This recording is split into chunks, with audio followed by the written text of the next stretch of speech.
1 अप्रैल से नया financial year शुरू हो गया है और सभी कंपनियों ने अपने FY25 के Q4 के रिजल्ट जारी करना शुरू कर दिए हैं।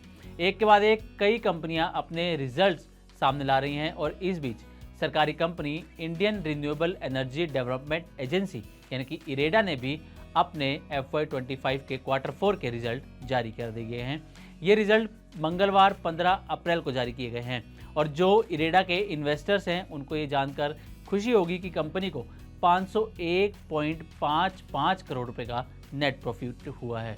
तो अगर आपके पास इरेडा के शेयर्स हैं, आप इरेडा में इन्वेस्ट करते हैं, तो आपके लिए ये अच्छी खबर है कि कंपनी को 501 रुपये का नेट प्रॉफिट हुआ है।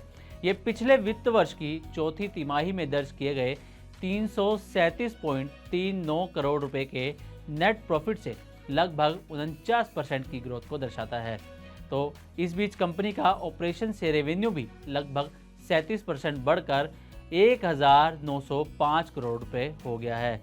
रिपोर्ट की गई तिमाही के दौरान इरेडा की ब्याज से हुई इनकम में भी 40% से अधिक की तेज ग्रोथ देखने को मिली है और ये 1861.14 करोड़ रुपए हो गई है। हालांकि इस दौरान कंपनी का कुल खर्च 41% बढ़कर 1284.75 करोड़ रुपए दर्ज किया गया है।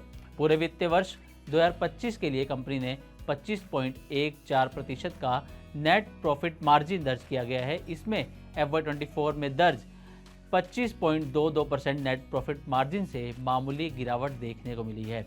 कंपनी का ऑपरेटिंग मार्जिन भी FY24 में 33.92% से घटकर FY25 में 31% के करीब आ गया है।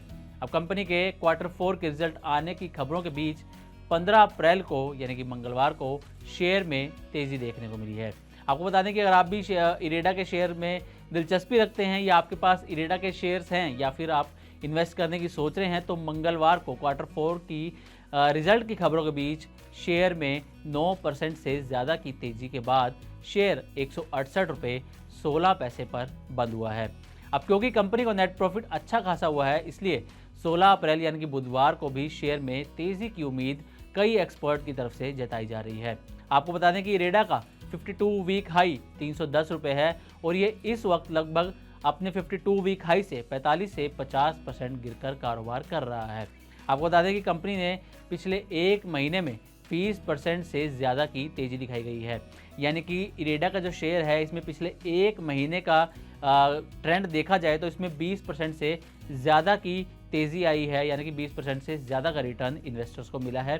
लेकिन पिछले 6 महीने में कंपनी में 24% से ज़्यादा की गिरावट नजर आई है। हालांकि भारतीय शेयर बाजार भी पिछले 6 महीने से या उससे ज़्यादा से भी गिरावट झेल रहा है। सितंबर 2024 से ही शेयर बाजार में गिरावट जारी है और इस गिरावट के बीच इरेडा ने भी अपने इन्वेस्टर्स को नेगेटिव रिटर्न ही दिया है।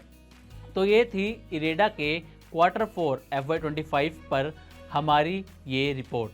तो उम्मीद करते हैं कि इरेडा के Q4 के रिजल्ट पर हमारी रिपोर्ट आपको पसंद आई होगी। इसी तरह की और भी खबरों के लिए बने रहें मनी9 के साथ और सब्सक्राइब करें हमारा चैनल। और इसी तरह की और भी खबरों को आप डिटेल में हमारी वेबसाइट money9live.com पर भी पढ़ सकते हैं।